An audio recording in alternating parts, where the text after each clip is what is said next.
เรื่องของสาวลาวบ่าวไทยหั่นน่ะก็คือสาวหงกับบ่ได้คุยกับอ้ายเพิ่นแล้วเด้อพี่สบายดีเด้อปีใหม่ละเด้อพี่น้องเอ้ยมื้อนี้ก็พบพ้อกับสองสาวหงเส้นเก่าเส้นเคยเนาะสาวหงกับบ่ได้ลงคลิปหลายมื้อหลายเว้นแล้วเมื่อวานนี้ก็คนหลายเนาะแต่ก็บ่ได้ถ่ายบ่ได้ลงคลิปสาวหงก็ขายเครื่องเบิดมื้อพี่น้อง คือแบบว่าเขาเจ้ามาแต่กรุงเทพเนาะมาแต่ฝั่งไทยพุ่นแหละเขาเจ้ามาแบบขึ้นเฮือนขึ้นศาลมากินเลี้ยงกันแล้วก็มีงานดองเนาะสะวงก็พอได้ขายเนาะเมื่อวานนี้แล้วก็เลยขายเครื่องเบิดมื้อก็เลยบ่ได้ถ่ายคลิปตะกี้ว่าสิถ่ายให้เบิ่งแล้วเนาะคนหลายแฮงแบบจนทางหลังหั่นน่ะจนเต็มจนเต็มเนาะย่างกันจนเบียดกันจนซิ่งกันไปเนาะพี่น้องมื้อนี้ก็บ่มีหยังหลายเนาะก็สิมาอัน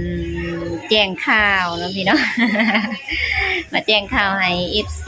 พ่อแม่พี่น้องเบิดสุขุสุคนเนาะได้รับรู้สิสะฮงสิไปเว้าเรื่องหยังนั่นก็ท่าเบิ่งท่าชมไปนำกันเนาะสิบ่เว้าตอนนี้เนาะพี่น้องเนาะ ตอนนี้ก็เป็นเวลา8:00 น8:00 นเช้าสะฮงก็ไปสั่งข้าวเปียกมาสิกินข้าวเนาะตอนนี้ก็ยังบ่ทันได้กินข้าวอยู่อันเขาเจ้าเฮ็ดเขาเจ้าก็ลงมาช้าแล้วก็เลยเฮ็ดบ่ทันแล้วก็เลยได้ท่า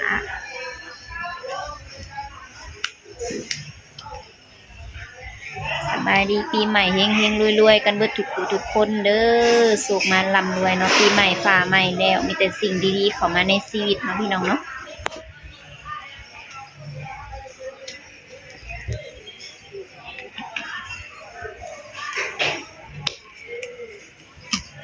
เสาร์โฮงก็เมื่อบ้านแต่ละมื้อก็ค่ำซุมื้อนี้นะเมื่อฮอดแล้วก็คือแบบอาบน้ำกินข้าวแล้วก็นอนเนาะเพราะว่ามันค่ำไว้ปกติน่ะ5:00 น5:30 นน่ะเสาร์โฮงหาก็เก็บร้านเนาะเราก็แบบว่าเมื่อและซุมื้อนี้นะคือ5:00 นแล้วก็คือค่ำแล้วข้าวเปียกมาแล้ว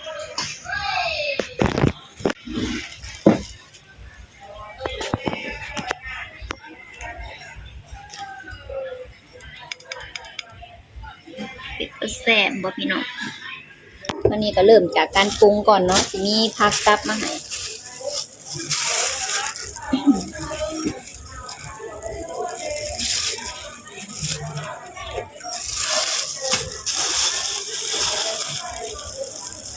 ต้อเบิ่ง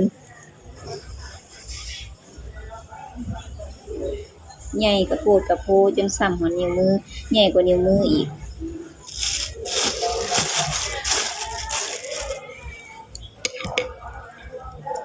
อันนี้ผักสะฮงหมักใส่ผักอันนี้นำเนาะ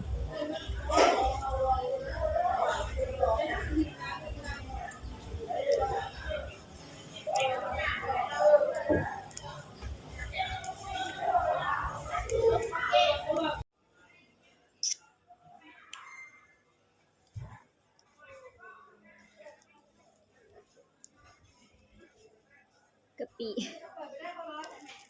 บางคนก็กินบางคนก็บ่กินเนาะเพราะรสชาติมันก็สิเหม็นๆนะอุ้ยอุ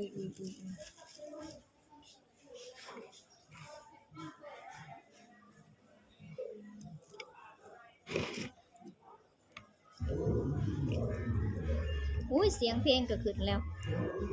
แต่สิถ่ายได้คันนั้นถ่ายบ่ได้ก็สิได้อันนั้นเนาะพี่น้อง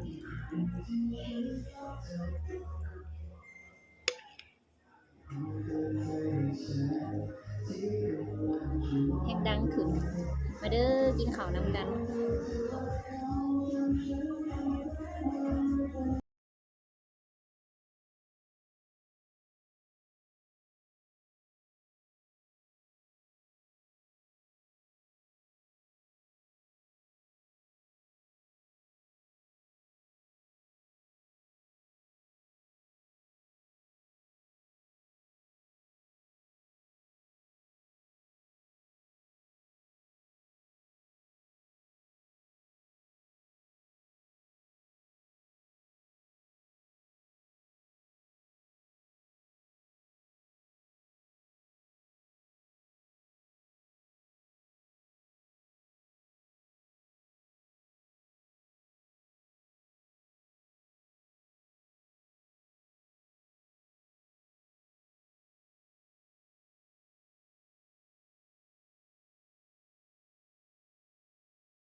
อ้าวติดไม่กับพี่น้องพร้อมแล้วบ่พร้อมสิพังไปพร้อมๆกันแล้วบ่ อันก็คือเนาะมื้อนี้ก็ค่ะสมมุติว่าเซาหงเนาะได้เว้าหยังที่แบบว่าบ่แบบผิดพลาดหรือว่าบ่ถูกใจไผหลายๆคนเนาะ FC หลายๆคนก็ขอโทษขออภัยหลายๆเด้อก่อนที่เซาหงสิเว้าเนาะก็คือเรื่องของเซาหงเองนี่แหละพี่น้องเรื่องของเซาหงเอง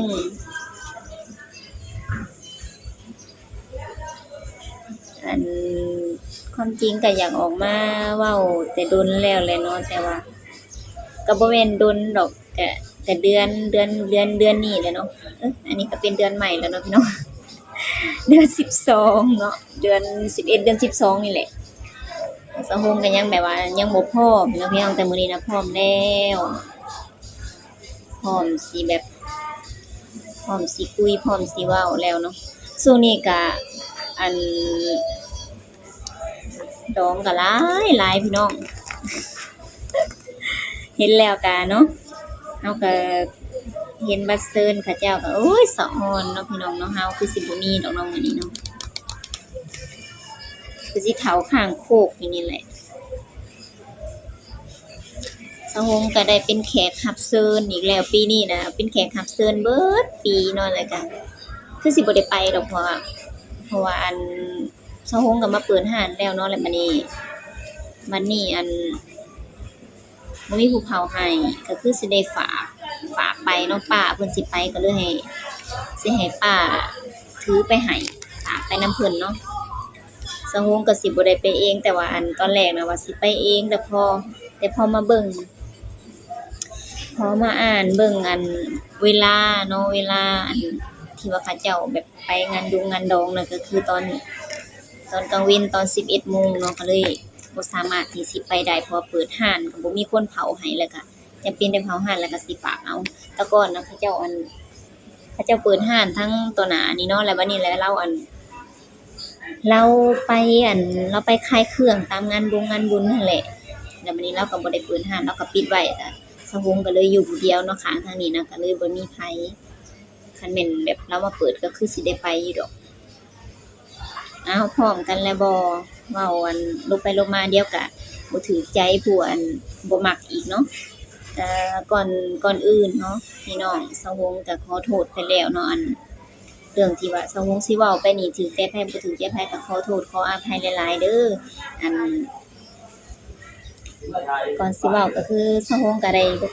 ทบทวนได้คิดได้ไตร่ตรองมาแล้วเนาะถ้าสมมุติว่าเว้าหยังไปก็ยอมรับในสิ่งที่ตัวเองเว้าเนาะพี่น้องเนาะคันมันบ่ได้ผิดเพราะว่าสะวงก็บ่ได้ไปเฮ็ดบ่ได้ไปทำร้ายบ่ได้ไปตบตีบ่ได้ไปฆ่าไปแกล้งผู้ใดเนาะอันนี้ก็คือบอกไว้ก่อนเนาะสำหรับคนที่บ่มักเนาะสำหรับคนที่เข้าใจก็คือเข้าใจเนาะก็เรื่องของเรื่องน่ะคือเรื่องของเรื่องนี่ก็คืออันเซาหงเนาะพี่น้องอ่าเรื่องของสาวลาวบ่าวไทยหั่นน่ะก็คือเซาหงก็บ่ได้คุยกับอ้ายเพิ่นแล้วเด้อพี่น้องได้หยังน้อถามได้เด้อก็คือเซาหงก็บ่ได้คุยกับอ้ายเพิ่นแล้วเฮาก็ได้แบบว่าคุยกันเข้าใจแล้วเนาะพี่น้องความคิดเห็น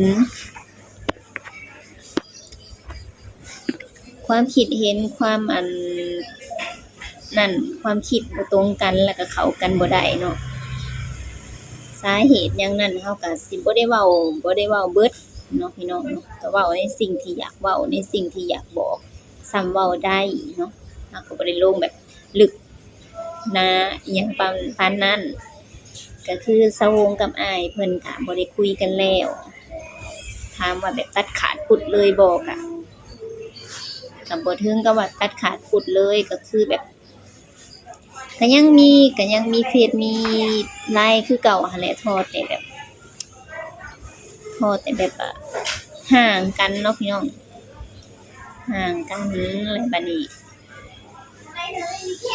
แต่บัดนี้ก็บ่ได้คุยกันแล้วเนาะก็มีอยู่แบบมีทักมานะได้หยังเนาะก็มีแบบทักมาเนาะก็สาเหตุที่แบบว่าบ่ได้คุยกันน่ะคือแบบผู้หนึ่งก็มักแบบอิสระผู้หนึ่งก็แบบอันสิว่าจังได๋วะแบบคืออ้ายเรามักอิสระเนาะพี่น้องแต่สะหงน่ะก็เป็นคนที่แบบว่ามักอิสระก็จัดให้แล้วเนาะผู้ใดเขาสิไปอันนั่นผู้ใดเขาสิไปหามเนาะพี่น้องเนาะคันว่าแบบมักแบบใดก็จัดให้แบบนั้นเลยสะหงก็สิเป็นคนแบบนี้เนาะเพราะว่าสะหงเว้าไว้แล้วอันแต่ก่อนๆเนาะแต่ก่อนๆก็เว้าไว้แล้วว่าเป็นคนแบบใดอิหยังจังใดเนาะแบบสะหงเป็นคนตรงไปตรงมาเนาะพี่น้องขอรับประทานน้ำก่อนคอแห้ง ยังบ่ได้เริ่มซ้ำ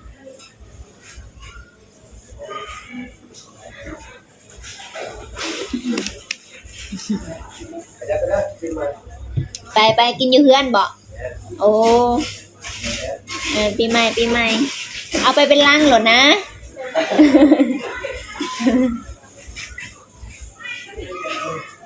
ได้หยังน้องถามได้เด้อเอาเบิ่งเอานะแม่ได้หยังครีมข้างในพี่มักก็เอาบ่มักก็บ่เอาได้เบิ่งเอาโลดเลือกโลด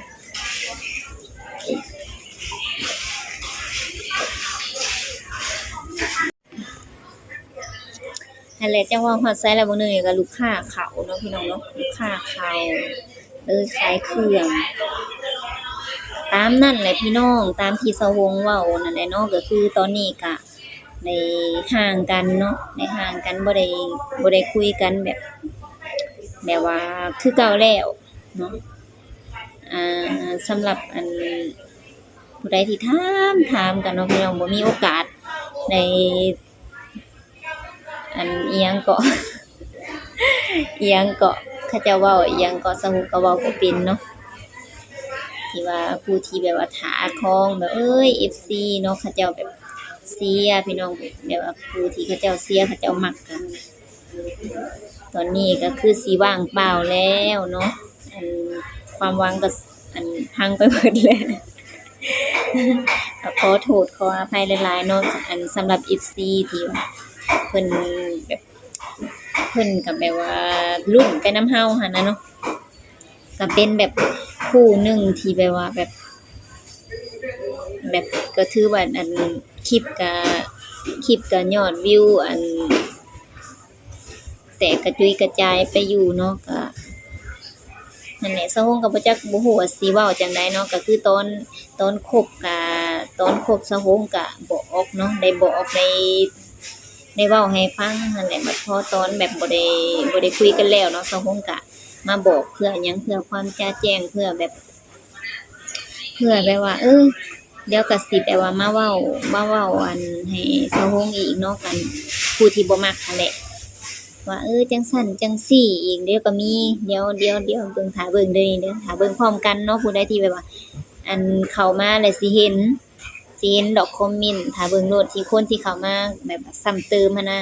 สะหงขอบอกอันไว้บ่นี้เลยเด้อว่าผู้ใดที่แบบสิเข้ามาซ้ำเติมหรือสิเข้ามาแบบเหยียบย่ำสิเข้ามาแบบว่าด่าหรืออิหยังน่ะสะหงบอกไว้บ่อนนี่เลยว่าบ่มีผลประโยชน์หยังเด้อแล้วก็บ่มีผลอีหยังทั้งนั้นแล้วแต่เลยเนาะแล้วแต่สิเว้าจังได๋ก็เพราะว่าสะหงบ่ได้ไปฆ่าไปตีผู้ใดเนาะบ่ได้ไปสร้างความเดือดร้อนให้ผู้ใดอันนี้ก็เว้าในมุมของสะหงเองเว้าปกป้องตัวเองเนาะในพื้นที่ของตัวเองอันผู้ใดที่แบบบ่มักก็น่าสิมีหั่นแหละก็น่าสิฮู้แล้วคนที่แบบว่าสาดแช่งอยู่ก็บ่ฮู้บ่เข้าใจคือกันเนาะมันก็มีเข้ามาเรื่อยๆคนที่บ่มักหั่นน่ะก็บ่เป็นหยังแล้วแต่เนาะสะหงบ่ได้เครียดบ่ได้แค้นบ่ได้ร้ายพอแต่ พ่อนางหันอันได้หันจีนหันเหรียญนั่นแหละจักว่าฮอดซะแล้วพอจะได้ก็ขาดตอนเทื่อนั้นเนาะพี่น้องเนาะถามว่า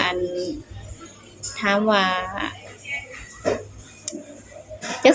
สิเว้าจังได๋จักสิเริ่มจังได๋เนาะสะโฮงก็เว้าได้ซ้ำที่เว้าหั่นแหละพี่น้องบ่อยากเว้าไปหลายกว่านี้เนาะสรุปง่ายๆเนาะก็คือบ่ได้คุยกันแบบคือเก่าแล้วเนาะบ่ได้คุยมานี่ก็เกือบเดือนแล้วนะแต่ว่าสะโฮงก็บ่ได้ออกมาเว้ารอท่าให้มันแบบว่าสิว่าจังได๋แบบพร้อมก่อนเนาะก็คือมื้อนี้สะโฮงก็พร้อมแล้วเนาะสะโฮงก็ออกมาเว้าว่าแบบตอนนี้บ่ได้คุยกันแล้วเนาะกล้าเว้าแบบว่าจิตใจเฮาก็แบบเข้มแข็งขึ้นเนาะพี่น้องถามว่าอยากบอกบ่อยากออกมาเว้าก็บ่ได้อยากเว้านะพี่น้องบ่ได้อยากนั้นแต่ว่าแบบ FC เพิ่นถามเพิ่นก็อยากรู้เนาะผู้ที่เพิ่นถามเพิ่นก็ถามตลอดสะโฮงก็บ่ฮู้สิตอบจังได๋แล้วนะก็เลยแบบตัดสินใจเนาะตัดสินใจแบบมาเว้ามาบอกความจริงซะเนาะเรื่องแบบว่าอนาคตเนาะหรือสิแบบสิวนเวียนกันแบบมันไปบ่วิดกันเนาะนี่ก็อาจสิแบบว่ากลับมาหากันก็มีเนาะอันนี้สะโฮงก็บ่ได้แบบบ่ได้คาดหวังบ่ได้อีหยังเนาะพี่น้องเนาะตามที่เห็นเลยสะโฮงเป็นคนที่แบบตรงไปตรงมาสบายแม่นก็คือแม่นบ่แม่นก็คือบ่แม่นเนาะบ่ต้องไปยึดติดอีหยังมากมายดอกพี่น้องคนเฮาน่ะมันอยู่ได้บ่ฮอดแบบ100ปีดอกเดี๋ยวก็สิสลงหองแล้วอยู่ตอนเฮาอยู่น่ะอยู่แบบบ่เบียดเบียนไผแบบบ่ไปด่าไปปล่อยไผบ่ได้ไปเฮ็ดให้ไผเดือดร้อนหันดีที่สุดมันสิเป็นแบบว่ามันสิเฮ็ดให้ชีวิตเฮานี่เกิดชาติใดมันก็สิบ่ตกทุกข์ได้ยากเนาะมันก็สิบ่ไปตกหมอนรกทางใด อันนี้ก็เว้าไปเลยนะพี่น้องก็อยากซื้ออิหยังหลายๆอย่างนั่นแหละแต่ก็เว้าได้ส่ำนี้ก็อันเฮาพูดไว้ส่ำนี้ก็พอเนาะ นั่นแหละพี่น้องก็ตามนี้เด้อสะโฮงออกมาเว้าแล้วก็บ่ต้องเว้าเด้อว่าอันเว้ากลับไปกลับมาบ่เข้าใจน่ะอันนั้นก็เรื่องของเจ้าเนาะคันเจ้าจะตั้งใจฟังเจ้าก็น่าสิเข้าใจเพราะว่าสะโฮงก็เว้าแบบละเอียดแล้วก็ชัดเจนที่สุดแล้วเนาะสำหรับพ่อแม่ FC ลุงป้าน้าอาทั้งหลายทั้งปวงเนาะก็ที่เฮ็ดให้แบบว่ามีความหวังแล้วก็ผิดหวังเนาะแบบสิว่าจังได๋เขาเจ้าก็แบบว่าหวังหั่นแหละหวังรุ่นไปนำเฮาว่าซั่นๆเนาะรุ่นไปนำกันว่าแบบชีวิตอันคู่ของเฮานี่มันสิไปฮอดไสเนาะก็มันก็บ่ไปฮอดไสแล้วบัดนี้ มันก็อันจบอยู่กลางทางแหละเนาะก็คือสะโฮงเป็นคนที่เลือกเองเด้อพี่น้องบ่แม่นว่าแบบว่าสิว่าจังได๋บ่แม่นแบบว่าผู้นั้นบอกเลิกผู้นี้บอกเลิกบ่แม่นเด้อสะโฮงเป็นคนแบบว่าอันนี้คือสะโฮงบอกไปแล้วว่าสะโฮงบ่มักเนาะอันนี้สะโฮงบ่มักอันนี้ก็ยังเฮ็ดประมาณนี้เนาะก็คือแบบว่าความคิดความรู้สึกความอันนี้มันบ่คือกันเนาะและเวลาเฮาบอกคนคนหนึ่งว่าอันนี้มันเป็นจังซี่เด้อมันบ่ควรเด้อมันบ่แม่นเด้อนี่เขาก็ยังเฮ็ดเขาก็ยังแบบว่าเขาก็ยังบ่ได้คิดเห็นน่ะนะสะโฮงก็พร้อมสิตัดเนาะเพราะว่าสะโฮงก็บ่ได้อยากแบบให้ตัวเองต้องมาแบบว่าเสียความรู้สึกซ้ำๆซักๆเนาะพี่น้องมันอาจสิเป็นคำเว้าที่แรงอยู่เนาะแต่บางคำก็ได้ก็ขอโทษขออภัยหลายๆเนาะพี่น้องเนาะพ่อแม่ FC เบิดสุขุสุคนเนาะที่แบบว่าเฮ็ดให้มีความหวังแล้วก็ผิดหวังเนาะพี่น้อง เสียงนี่ก็ไปอีกแล้วเสียงนี่ก็เว้าหลายเทื่อใดก็อันเสียงแหบเท่านั้นเนาะเพลงก็ขึ้นอีกแล้ว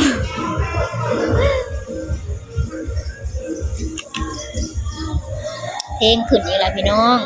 สำหรับคลิปนี้ก็ขอจบไว้เพียงส่ำนี้เด้อสรุปไว้เพียงส่ำนี้แล้วก็ขอโทษขออภัยหลายๆเนาะสำหรับ FC ที่หักและแพงสะหงเนาะขอโทษขออภัยหลายๆเด้อที่เฮ็ดให้ผิดหวังเนาะคันแบบว่าเอ่ออนาคตเนาะมื้อหน้าคันแบบว่ายังแบบไปบ่วิดกันมันมันมัน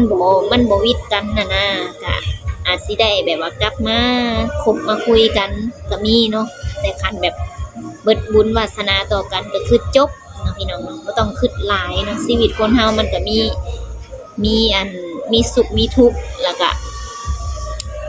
มีผิดหวังมีเสียใจมีเบิดซุอย่างซุแนวเนาะเข้าใจแบบนี้แหละก็บ่มีหยังสิแบบว่าเกินไปกว่านี้แล้วสำหรับคลิปนี้ก็ขอจบไว้เพียงส่ำนี้เด้อพบกันในคลิปหน้าเพลงก็มาแล้วพี่น้อง